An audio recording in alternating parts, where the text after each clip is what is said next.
Biz hazırda Azərpoçtun Hüseyn Cavid küçəsində yerləşən filialı qarşısındayıq. Bura elə bir küçədir ki, adı Azərbaycan ədəbiyyatının ən dərin, ən romantik və ən faciəli simalarından birinə, Hüseyn Cavidə aiddir.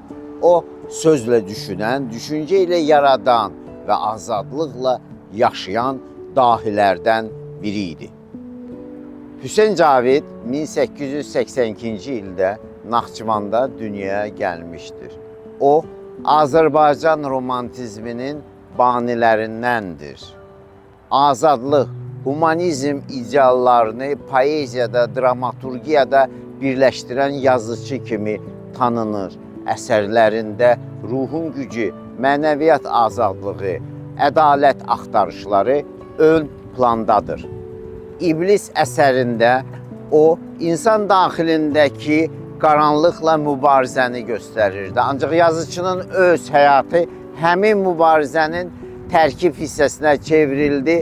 Azad fikrinə görə o həbs edildi. Sibir soyuqlarında həyatını itirdi. Ancaq azad sözü, azad fikri heç vaxt donmadı.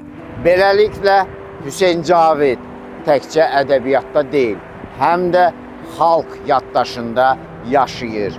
O, öz faciəsini ədəbiyyata çevirmiş nadir yazıçılarımızdandır.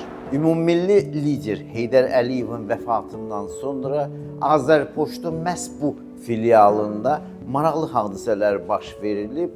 Yəni, xalq öz sevgisini, ulu öndərə olan öz sevgisini, son məktubunu, vida məktublarını məhz bu poçt şöbəsinə gətiriblər. Buranın poçt qutusuna atıblar. Sonralar prezident administrasiyasının xüsusi göstərişi ilə həmin məktublar geri qaytarılmayıb. Məhz prezident administrasiyasına göndərilib. Beləliklə, Azərpoçtun bu şöbəsinin öz tarixi, öz qəribə yaddaşı var. Azərpoçt söz, sənət və elm insanlarını heç vaxt unutmur. Xatirəsində həmişə əziz saxlayır. Çünki məktub da, söz də, yazı da eyni amalları bölüşürlər. Fikirləri, duyğuları, məktubları uzaq hədəflərə çatdırmaq üçün.